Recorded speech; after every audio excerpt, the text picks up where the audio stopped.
c'est Seigneur, fais-moi voir ta gloire. Alors, Exode chapitre 33, verset 18, la première fois que cette expression Seigneur, fais-moi voir ta gloire a été mentionnée dans les Écritures, elle a été tirée de Exode chapitre 33, à partir du verset 18, et c'est Moïse qui s'exprimait ainsi et qui parlait ainsi au Seigneur. Donc, en Exode chapitre 33, au verset 18, Moïse dit, fais-moi voir, n'est-ce pas? C'est-à-dire, donne-moi d'être témoin, donne-moi d'apercevoir, donne-moi de voir de manière visible, tangible, palpable, n'est-ce pas, ta gloire. Et ce verset-là est en réalité un vrai mystère, n'est-ce pas? Voilà, il est un vrai mystère parce que Moïse dit, il veut voir la gloire de Dieu. Dieu lui dit, je fais passer ma bonté.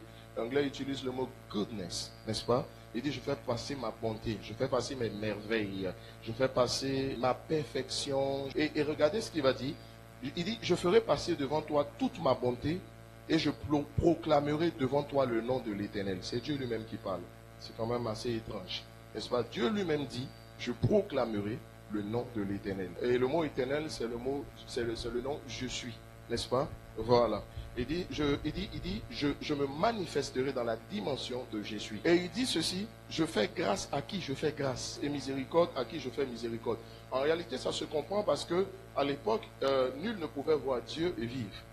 Pourquoi? Parce que nous n'étions pas encore devenus une nouvelle création. Et comme nous n'étions pas encore devenus une nouvelle création, nous n'avons pas revêtu la nature de la sainteté. Vous remarquez aussi que lorsque Ésaïe a vu le Seigneur en chapitre 6, il va dire, je suis impur. Donc la première réaction, à cause de la nature de sainteté qu'on n'avait pas encore acquise, on ne pouvait pas voir Dieu et vivre. Et moi, je rends grâce à Dieu. Donc, dans la demande de Moïse, Dieu était obligé de faire une dérogation spéciale pour que Moïse puisse le voir. En fait, il est en train de dire à Moïse, je te fais une faveur. Le temps n'est pas encore venu pour que l'homme me voie et vive. Mais je te fais une faveur. Mais cette faveur, je ne te la ferai pas totalement parce que je ne me révélerai pas en entier. Je ne te montrerai que mon dos. Tu ne me verras pas de face, mais tu me verras de dos. Donc c'était une dérogation, mais le voile est déchiré. Nous avons un libre accès à la présence de Dieu. Vous comprenez, quelle que soit la qualité de Moïse, Moïse n'était pas une nouvelle création. Même Jean-Baptiste est plus grand que la transition entre l'ancienne alliance et la nouvelle alliance. Même Jean-Baptiste, il est plus proche de la grâce. Souvent, quand vous lisez la Bible, vous avez l'impression que certains sont nostalgiques du temps de Moïse, du temps d'Élie, du temps d'Élisée. Mais vous savez quoi? Eux, ils auraient tout donné pour devenir ce que toi et moi, nous sommes. Parce que nous sommes une nouvelle création. Ils sont l'ancienne création. Dieu a fait avec eux des choses extraordinaires, mais ils ne demeurent pas moins de l'ancienne création. C'est pour ça que la Bible va dire que de tous ceux qui sont nés de femmes, il n'y a personne qui soit plus grand que Jean-Baptiste. La transition, le trait d'union entre l'ancienne et la nouvelle alliance, mais le plus petit dans le royaume. Le plus petit dans le royaume des cieux, c'est toi et moi, est plus grand que Jean-Baptiste. Souvent, certains s'offusquent qu'on dise, par exemple, que Dieu te glorifie. Frère, Dieu glorifie l'homme. La Bible dit Salomon, dans toute sa gloire, n'a pas été vêtu comme le lit des champs. Pourquoi est-ce que les gens font souvent obstruction à ce passage? Ils disent que, bien sûr, il est écrit en Ésaïe chapitre 42 que Dieu ne partage sa gloire avec personne. Mais ça ne veut pas dire que Dieu ne glorifie pas une personne. On dit Salomon, dans toute sa gloire, n'a pas été vêtu comme le lit des champs. Et si vous lisez dans le livre de Job, Job va dire, ma gloire m'a été retirée. Ça veut dire qu'il avait de la gloire. Et il précise que cette gloire vient de Dieu. En réalité, ce que Dieu veut dire dans ce passage, c'est que nul ne doit s'accorder la paternité des actions et des miracles qui se produisent dans sa vie. Le seul auteur, on dit, il est l'auteur, le consommateur de notre foi. Donc non seulement la foi par laquelle tu obtiens, elle te vient de Dieu, mais c'est Dieu également qui exécute les choses. Il était en train de dire qu'il ne faut pas attribuer à un homme le mérite de ce que Dieu fait dans ta vie. Il ne faut pas attribuer à un homme le mérite de ce que tu deviens, n'est-ce pas? Et surtout pas à une idole. Jésus a dit au Seigneur, il dit ceci, il dit, je t'ai glorifié, maintenant toi glorifie-moi.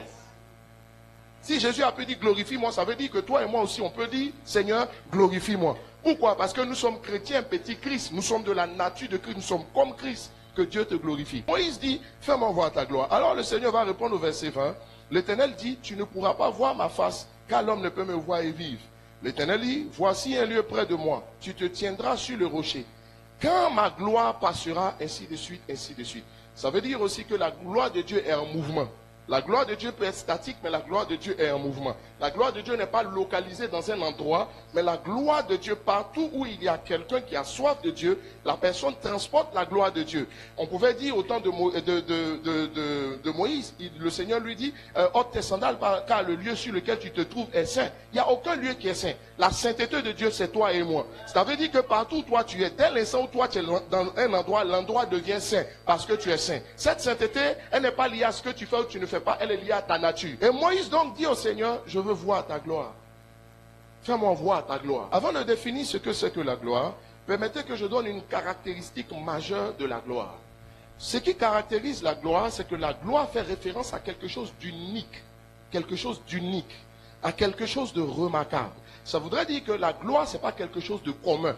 La gloire, ce n'est pas quelque chose d'ordinaire. Lorsqu'on parle de la gloire, sachez que ce n'est pas la définition, mais la caractéristique de la gloire, c'est que la gloire fait référence à quelque chose qu'on n'a pas l'habitude de voir, à quelque chose qui n'a pas l'habitude de se manifester, à quelque chose qu'on n'a pas l'habitude d'expérimenter. Et comme je dis, c'est quelque chose de hors pair, c'est quelque chose d'unique, c'est quelque chose d'unique. Quand on dit que c'est unique, c'est qu'il n'y a pas deux, c'est quelque chose de remarquable. Et deux mots dans la parole de Dieu sont utilisés pour traduire le mot gloire. Il y a le mot doxa, et il y a le mot kabod. Mais doxa comme kabod, ces deux mots-là ont différentes significations. La première des choses qu'il faut retenir en ce qui concerne la gloire, c'est que la gloire, c'est une présence spéciale de Dieu. Dans le livre, dans Exode chapitre 33, verset 18 que nous avons lu tout à l'heure, quand Moïse dit au Seigneur, fais-moi voir ta gloire, vous allez voir que dans la version en anglais, surtout la New Living Translation, c'est la version NLT, vous allez voir qu'il est écrit dedans, fais-moi voir ta présence glorieuse. Ça veut dire que la gloire fait référence à la présence de Dieu. Mais c'est une présence de Dieu qui est remarquable. C'est une présence de Dieu qui est spéciale. Parce que souvenez-vous, j'ai dit que la gloire fait référence à quelque chose qui n'est pas ordinaire. C'est une présence de Dieu qui est, on va dire, unique, qui se manifeste et qui se déploie. Elle se manifeste de plusieurs façons. Elle se manifeste de différentes façons. Dans l'Ancien Testament, elle s'est manifestée sous la forme de la nuée. La nuée qui était un nuage noir qui conduisait Israël de jour et la colonne de feu qui conduisait Israël de nuit. Elle s'est manifestée aussi sous la forme, au temps de Jérémie dans le temple, et d'Ézéchiel dans le temple, sous la forme de la Shekinah, n'est-ce pas? La présence glorieuse du Seigneur. Elle se manifeste aussi de notre temps sous la forme de l'onction, n'est-ce pas? Il ne faut pas confondre la personne du Saint-Esprit et l'onction du Saint-Esprit. La personne du Saint-Esprit qui est intérieure, lorsqu'on parle du remplissage, être rempli du Saint-Esprit, on parle du caractère. C'est la personne du Saint-Esprit en nous. Mais lorsqu'on parle du revêtement du Saint-Esprit, c'est la puissance du Saint-Esprit sur nous. C'est comme un habit spirituel. C'est comme une touche de Dieu. Il y a quelque chose d'indéfinissable, n'est-ce pas, de Dieu qui est sur ta vie, qui te donne d'opérer dans une gamme ou dans une dimension spéciale. Regardez ce que Moïse va demander à Dieu. Il va dire ceci: si on a vraiment obtenu ta faveur, distingue-nous. Donc ça veut dire que c'est la gloire qui distingue l'homme. Oh mon Dieu. Moïse dit, si on a vraiment obtenu ta faveur, distingue-nous. Et par la suite, on voit Moïse qui demande à Dieu, fais-moi voir ta gloire. Mais c'est parce que Moïse, qui était intime de Dieu, a compris dans la profondeur de son cœur que ce qui distingue un homme, il dit, comment saura-t-on que nous sommes différents, que on a obtenu ta faveur et que tu nous as distingués parmi les autres peuples, n'est-ce pas, lorsque tu marcheras avec nous? Or, on ne peut pas dissocier une personne de sa présence. Donc Moïse est en train de dire, n'est-ce pas, lorsque tu nous donneras ta gloire. C'est pourquoi rien n'est impossible à Dieu. C'est pourquoi lorsque tu paniques, Dieu est étonné. Marc chapitre 11, verset 23. Si quelqu'un dit à cette montagne, ôte-toi de là, jette-toi dans la mer, s'il ne doute point en son cœur, mais croit que ce qu'il dit arrive, il le verra s'accomplir. N'est-ce pas? Si quelqu'un dit à cette montagne, regardez, lorsque vous prenez le temps dans la présence de Dieu, seulement pour l'adorer, sans rien lui demander. C'est ça le jeûne de Moïse. Seulement pour adorer Dieu, sans rien lui demander. Parce que plus tu cherches Dieu, plus Dieu se révèle à toi. Il dit, vous me trouverez parce que vous me chercherez, et vous me trouverez parce que vous me chercherez de tout votre cœur. Autrement dit, quand vous aurez vraiment soif de moi, et que vous allez comprendre que, en réalité, vous vous faites du souci pour rien. Vous vous stressez pour rien. Il suffit de passer du temps dans ma présence à me contempler. Vous comprenez? Et pourquoi est-ce que dans le Notre on dit, notre Père qui est aux cieux? Ça dit, Dieu veut dire, avant de commencer l'affaire, il n'est pas sur la terre. Il n'est pas sur la terre pour être limité par la terre. Il n'est pas sur la terre pour avoir les soucis de la terre. Il est au ciel. Jésus dit, les disciples demandent, enseigne-nous à prier. Et puis voici ce qu'il dit. Quand vous priez, dites, notre Père qui est aux cieux. Au ciel, il n'y a pas de pénurie. Au ciel, il n'y a pas de crise économique. Au ciel, il n'y a pas de problème. C'est pourquoi même quand tu t'inquiètes, Dieu est étonné. Vous savez quoi? Quand vous allez vous exercer à passer du temps dans la présence de Dieu, juste pour contempler le Seigneur, juste en train d'adorer Dieu, plus vous l'adorez. La Bible dit, nous tous qui le visage découvert. 2 Corinthiens chapitre 3, verset 18. Contemplons comme au travers d'un miroir. Donc il y a le phénomène de réflexion. Comme au travers d'un miroir, la gloire de Dieu, en cette même image. En cette même image. Cette même image de quoi? De ce que tu as vu de Dieu. Or, si tu ne te donnes pas le temps de regarder Dieu, ça veut dire qu'il n'y a aucune possibilité d'être transformé. La foi commence quand vous commencez à réaliser la grandeur de Dieu. Et cette grandeur, vous n'avez pas à la réaliser avec tous les versets qui sont écrits. Toute la Bible est écrite, mais les gens flashent en ce qui concerne la foi. Ça veut dire quoi? Il dit, c'est la révélation que vous avez de ce qui est écrit. Ce qui est écrit ne crée pas la foi. C'est la révélation de ce qui est écrit. C'est ça qui crée la foi. Il y a je crois et puis je sais. La foi authentique, elle n'est pas basée sur je crois. Elle est basée sur je sais. Quelle dimension de Dieu vous voyez? Combien de fois vous réalisez que Dieu est grand? Il est temps d'arrêter de parler de la montagne à Dieu. Ça l'énerve. Mais il est temps maintenant de parler de Dieu à la montagne. Tu vois, ça fatigue Dieu. C'est comme si tu vas trouver un multimilliardaire et puis tu vas lui poser des problèmes. Tu dis, hey, j'ai trop de soucis. Et puis tu te vois inquiet. Il dit, tu as quoi? Il dit, il me manque 1 million. Mais c'est un multimilliardaire, mon gars. Oh Dieu, est-ce que tu peux changer ma situation? Seigneur, j'ai besoin d'un miracle. Dieu dit, contemple-moi seulement. Si tu réalises ma gloire, si tu réalises la dimension dans laquelle j'évolue. Regardez, pourquoi est-ce que lorsque Dieu se révèle au père de la foi qui est Abraham, la première manifestation de Dieu à Abraham, c'est El Shaddai. Dieu a beaucoup de noms dans la Bible, mais Dieu se révèle à lui en tant que El Shaddai. Le El Shaddai, ça veut dire le Dieu très haut. C'est pas fortuit. Dieu vous l'a dit, fils, je suis en train de t'enseigner la foi. La foi commence par la révélation que vous avez de El Shaddai. Le Dieu très haut. J'ai dit, Dieu est trop haut pour que toi tu sois très bas. C'est pourquoi de n'importe quel bas-fond dans lequel tu te trouves, Dieu te prendra pour te conduire au plafond. Ce qui change la situation et qui transforme la vie d'une personne, ce n'est pas toutes les nombreuses prières que vous faites. Vous savez quoi? Dieu est trop puissant. Nous nous adressons à un grand Dieu. Donc on n'a pas besoin de faire de longues prières. Les prophètes de Baal s'adressaient à un Dieu qui n'était pas très puissant. Donc ils étaient obligés de faire beaucoup de gesticulations. Donnez-vous le temps de contempler Dieu. Dans vos temps de prière, vous parlez trop. La prière, c'est pas parler à Dieu. La prière, c'est contempler Dieu et puis dire à Dieu ce que vous avez vu. Parce qu'il y a beaucoup de sujets. Il y a des choses que vous aurez portées devant Dieu pour lesquelles vous vous calmerez si vous avez pris le temps de contempler Dieu. Parle désormais de Dieu à la montagne. C'est ça la foi. Nous tous qui le visage découvert, contemplons comme au travers d'un miroir la gloire de Dieu. Nous sommes transformés de gloire en gloire. Vous savez, quand vous êtes millionnaire, que votre enfant est conscient que vous êtes millionnaire, que votre enfant vous dit, je veux partir en France pour aller en voyage. Est-ce que vous savez que votre enfant ne s'assoit même pas pour demander, hey, comment on va faire pour m'amener en voyage? Comprenez? C'est comme si l'enfant ne soucie même pas comment on fait pour avoir le visa. Pour l'enfant, c'est comme si c'est fait. L'enfant, c'est comme si, tu comprends? Peu importe le prix du billet, peu importe la saison, l'enfant est tranquille, l'enfant est serein. Mais tu sais quoi? C'est la conscience que l'enfant a de la puissance de son père. Je suis venu vous révéler El Shaddai. Je suis venu vous dire que connaissez, découvrez Dieu dans la dimension du El Shaddai, le Dieu très haut. Habituez-vous à prendre du temps dans la présence de Dieu et vous adorez Dieu simplement, sans rien lui demander, seulement, n'est-ce pas, pour l'adorer, sans rien lui demander, seulement pour l'adorer. Prenez des temps de jeûne. Je suis pris dans mes activités quotidiennes. Il y a des moments où je dois mettre du temps à part pour regarder Dieu, pour contempler Dieu. Et vous savez quoi? Moïse a dit au Seigneur, tant que ta gloire n'est pas là, on ne bouge pas. Tu sais quoi? Parce que la gloire, la présence de Dieu te donne l'orientation. Israël ne devait pas bouger si la gloire n'était pas là. Quand tu vas prendre du temps dans la présence de Dieu, tu vas découvrir la météo du ciel. La foi ne consiste pas à forcer la main à Dieu. La foi consiste à amener Dieu à faire ce que Dieu a prévu de faire dans une saison T. Pourquoi Jésus passait-il si peu de temps la journée sur les cas? Parce qu'il passait beaucoup de temps la nuit dans la présence de Dieu. Il voyait le Père faire. Mais tu sais où tu vas voir le Père faire? Dans le type de jeûne où tu ne vas pas avec des sujets, où tu es dans la présence de Dieu, de gloire en gloire. Et puis pendant que tu adores, tu comprends un peu, Nakatabaya. Oh Seigneur, comment tu es grand. Alléluia. Allez, je vous aide, allez dans les psaumes. Ce genre de jeûne là, rentrez dans ces jeûnes avec les psaumes. Vous lisez les psaumes, vous voyez la grandeur. Vous allez voir, à un moment donné, ce que vous lisez va se transformer en image. Quand David dit, l'Éternel est mon berger, vous savez, il dit quoi? L'Éternel est mon berger, qu'est-ce qu'il fait? Je ne manquerai de rien. Ça là, c'est pas quelqu'un qui lui a dit. Tout le monde sait que berger est berger. Est-ce que c'est compliqué de comprendre intellectuellement ce qu'on appelle un berger? Mais ça veut dire que si ce qui est écrit suffisait à changer la vie de tout le monde. Il dit ceci, vous connaîtrez la vérité. Donc ce n'est pas la vérité qui transforme la vie de quelqu'un. C'est la révélation que tu as de la vérité là. C'est ça qui te fait sortir de tes prisons. On parle trop quand on est devant Dieu. Quelque chose, ta vie entière peut changer. Laissez-moi vous dire, Moïse avait compris aussi une chose, c'est que c'est la présence de Dieu qui donne la victoire. C'est la gloire qui donne la victoire. Cette gloire, si elle n'est pas là, ne bouge pas.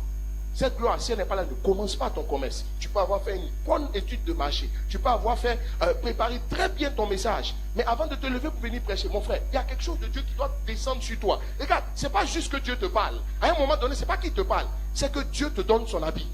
Parce que regarde, quand une femme veut aller, et nous sommes l'épouse de Christ, quand une femme veut aller à une manifestation, nous on est des hommes, tu prends ton costume, tu cours. Mais les femmes, souvent tu vas la voir, elle va rentrer dans sa garde-robe, elle va prendre un habit, quand elle finit, elle enlève, elle dépose. Elle reprend un autre habit, elle enlève, elle dépose. Tu es en train de lui, mais tu cherches quoi?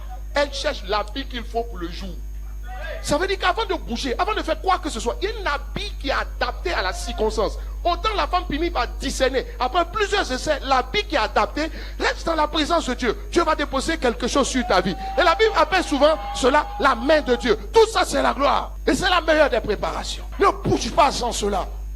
N'avance pas sans cela. C'est la gloire qui permet d'obtenir les résultats qu'il faut. Dieu dit à Moïse, va avec le peuple. Dieu dit à Moïse, je serai avec vous. Moïse dit, no bouging. C'est Dieu lui-même qui lui a parlé. Il dit non. Même si c'est toi, on ne bouge pas. Quand tu seras prêt, il faut nous dire. Comme peut-être pour l'instant tu es occupé, tu veux nous faire partir avec des anges. On n'a pas affaire aux anges. Je n'ai pas affaire à un homme. J'ai affaire à toi-même, Dieu. Viens qu'on aille. Bouge avec nous. Une des choses qui va déclencher cette gloire au-delà du fait de passer du temps dans la présence de Dieu, face à face, contemplation de Dieu, c'est reconnaître un manteau et l'honorer. Matthieu chapitre 10, verset 41. La Bible dit, celui qui reconnaît un prophète en sa qualité de prophète reçoit le manteau de prophète. Mais celui qui reconnaît un juste en sa qualité de juste aussi reçoit le manteau de juste. Je veux vous dire quelque chose. Tout ce que tu cherches là, Dieu a déjà donné à quelqu'un. Il y a quelqu'un qui manifeste. Regardez, dès l'instant où vous voyez un manteau, honorez le manteau, semez. Je n'ai pas dit le manteau vous a dit je suis le manteau, venez s'aimer. Mais j'ai dit, le Saint-Esprit te parle et tu reconnais. Tu honores. Ce que tu allais aller chercher dans jeûne et prière, tu vas avoir ça avec des raccourcis. Tu peux changer ta vie en un rien. Comprends ce que je suis en train de dire. On ne meurt pas avec son onction. On ne va pas aussi aller avec son onction. L'onction, ça n'a pas sa place là-bas. C'est sur la terre. C'est pourquoi Élisée, qui était en train de mourir avec son onction, Géasi n'a pas été quelqu'un de fidèle. Il est mort avec son onction. On l'enterre avec son onction. L'onction n'est pas pour le ciel, c'est pour la terre. Et que Élisée n'a pas transmis la grâce, la gloire qui était sur sa vie à quelqu'un. Quand on a jeté la personne a pris ce que Géasi aurait dû prendre. Mais comme il n'a pas été fidèle, il n'a pas été un fils fidèle, Élisée est parti avec. Ce que je suis en train de dire, la façon dont tu vas honorer ton père, celui que Dieu t'a donné, la façon dont tu as béni sa vie, la façon dont tu ne vas pas te mettre quelque part pour le combattre, ou bien même pour parler de lui. Il y a une troisième dimension de la gloire au-delà de la présence de Dieu, de la magnificence qui est de la gloire de Dieu qui est manifestée, celle-là, cette fois-ci, dans le Nouveau Testament. En Jean chapitre 11, la Bible va nous dire quelque chose s'est passé dans une ville qu'on appelle Béthanie. À Béthanie, Lazare était mort. Marthe dit à Jésus, si tu avais été là, Lazare ne serait pas mort. Jésus va dire à Marthe, ne t'ai-je pas dit que si tu crois, tu verras la gloire de Dieu? Ça voudrait dire quoi? La gloire de Dieu aussi, dans ce cas-là, c'est un cri de cœur. Fais-moi voir ta gloire. C'est un cri de cœur qui vient de la bouche d'une personne qui se rend compte que son cas est urgent et puis compromis. Il faut une intervention spéciale. Caractéristique principale de la gloire, quelque chose qui est unique. Il faut une intervention spéciale du Seigneur pour résoudre, parce que le cas est particulier. Le cas n'est pas comme les autres. Vous savez, souvent, il y a des problèmes, puis il y a problème. Il y a des problèmes où tu sens que si Dieu lui-même n'est pas rentré là-dedans, ça ne peut pas se décanter. Et c'était dans un cas comme ça. Le monsieur est mort, il est pourri. 4 jours, il est déjà pourri. La décomposition avait commencé. Mais moi, je bénis Dieu. Parce que quand la gloire de Dieu descend, tous les asticots qui avaient mangé le corps de Lazare, chacun d'eux a vomi la partie du corps de Lazare qu'il a mangé. Et toutes les parties se sont reconstituées pour que le miracle se produise. Je suis venu dire à quelqu'un, il n'est pas trop tard. Il n'est jamais trop tard. Tu peux avoir l'impression que Dieu est venu tard, mais il ne vient jamais en retard. Mais vous ne vous souvenez pas autant d'Ézéchiel. La Bible dit quand Ézéchiel a prophétisé, tous les eaux sont quittées. Mais mon frère, le temps est passé. Les gens sont morts. Le carpien, le métacarpien, le tarsien, le métatarsien de quelqu'un qui est à gauche, à droite là-bas, tu vois, tout était éparpillé. Mais à la parole, ça dit, tu te demandes, mais les autres sont dit, hey, séparons-nous. On est restés trop longtemps ensemble. La psycho qui a mangé, il a vomi la partie de ce qu'il a mangé qui correspondait au corps de Lazare. Et puis maintenant, les parties se constituent, se remettent ensemble. Dis à ton voisin, mon cas est urgent. On parle de faire voir ta gloire quand ton cas est urgent. Tu dis, Seigneur, s'il te plaît, fais quelque chose parce que mon cas est urgent. Si ton cas n'est pas urgent, tu n'es pas dans notre situation. Tu n'as pas besoin de voir la gloire. Parce que la gloire est une manifestation unique. La gloire est une intervention spéciale du Seigneur dans une situation compromise. Lazare était mort tant qu'il était un peu malade. Et que Jésus venait à temps, on pouvait le guérir. Mais Jésus n'est pas venu pour le guérir. Mais ce que les gens oublient, c'est que le Dieu qui guérit, il ressuscite aussi. Atmosphère d'avant-gloire. Ça veut dire que quelle atmosphère, quel climat tu dois créer pour que la gloire descende. Et Jésus va lui dire, si tu crois, tu verras ma gloire. Ça veut dire quoi? Ce qui déclenche la gloire, c'est-à-dire intervention surnaturelle de Dieu dans un cas urgent. Et Dieu aussi ayant affaire à quelqu'un qui reconnaît que son cas est urgent. Il y a des personnes, leur cas est urgent, mais ils font comme si leur cas n'était pas urgent.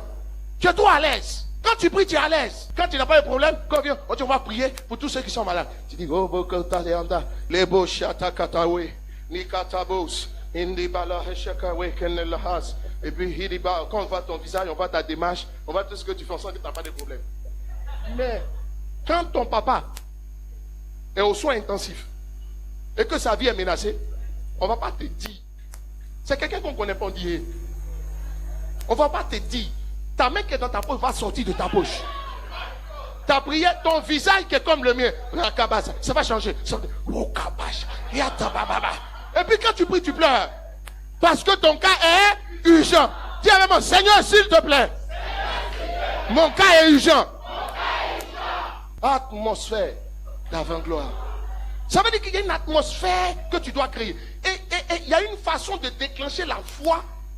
Toutes les fois ne se ressemblent pas.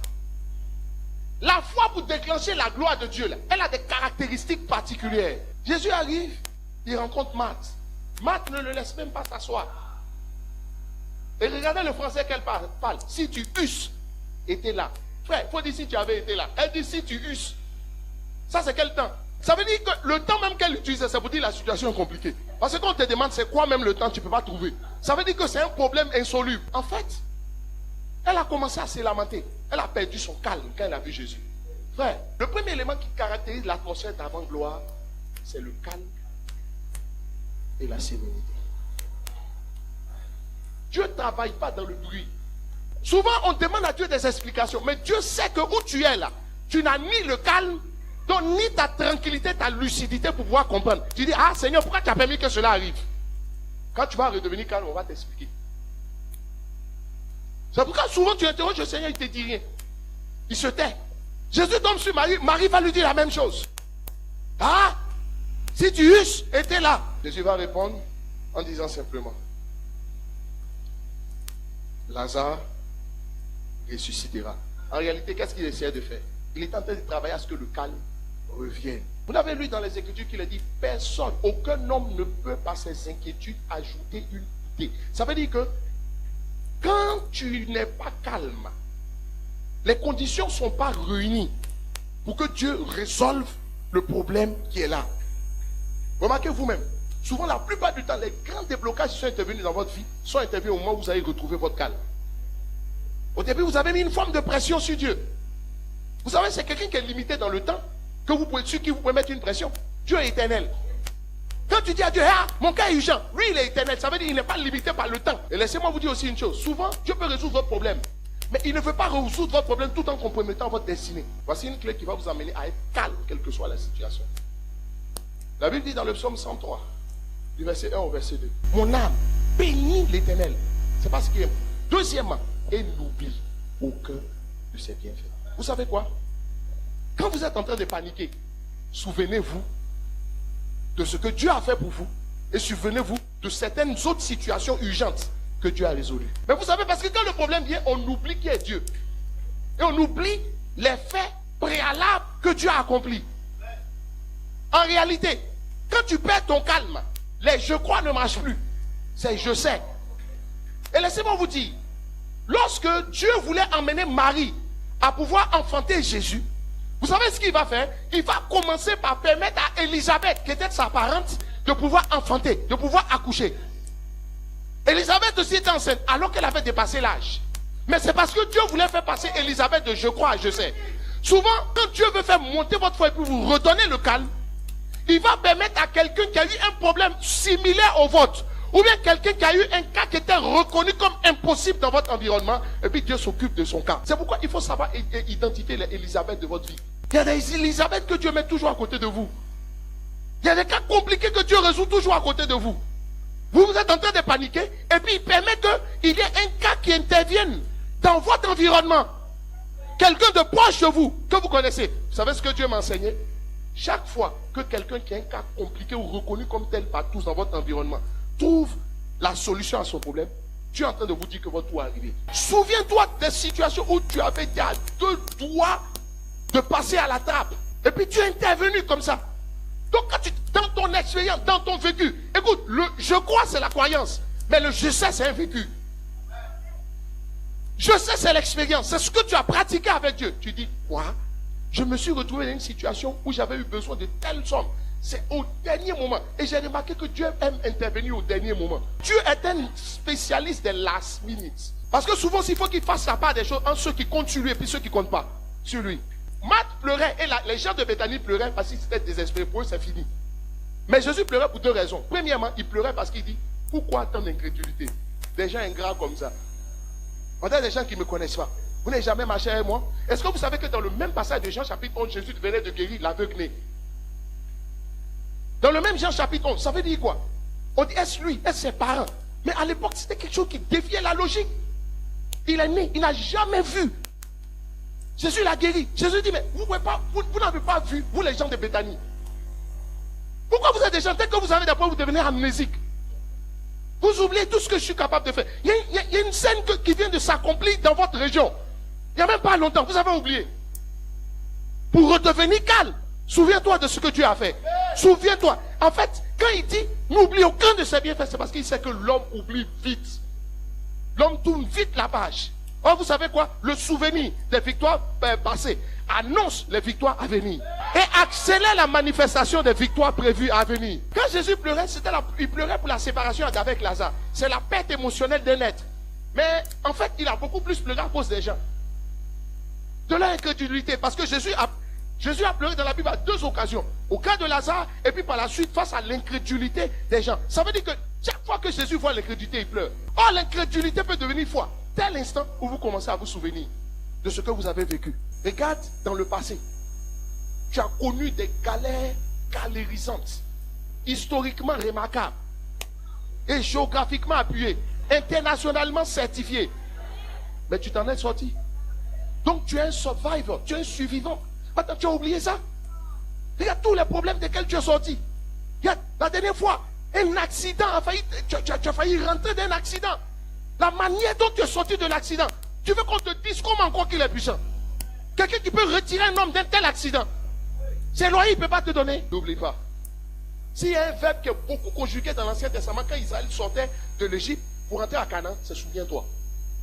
Le mot Deutéronome, Deutéronomos, nomos en grec c'est la loi. Deutéro ça veut dire 2 fois. Ça veut dire Dieu rappelle les choses. Il dit souviens-toi, souviens-toi, souviens-toi, souviens-toi. Parce que si tu prends le temps de te souvenir, tu vas rester calme.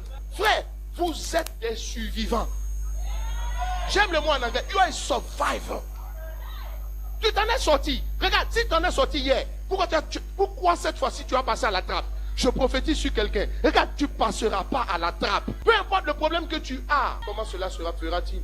Le Saint-Esprit. Quand Jésus arrive au niveau de Marthe, Marthe n'a pas dit je crois qu'il ressuscitera. Il dit je sais qu'il ressuscitera.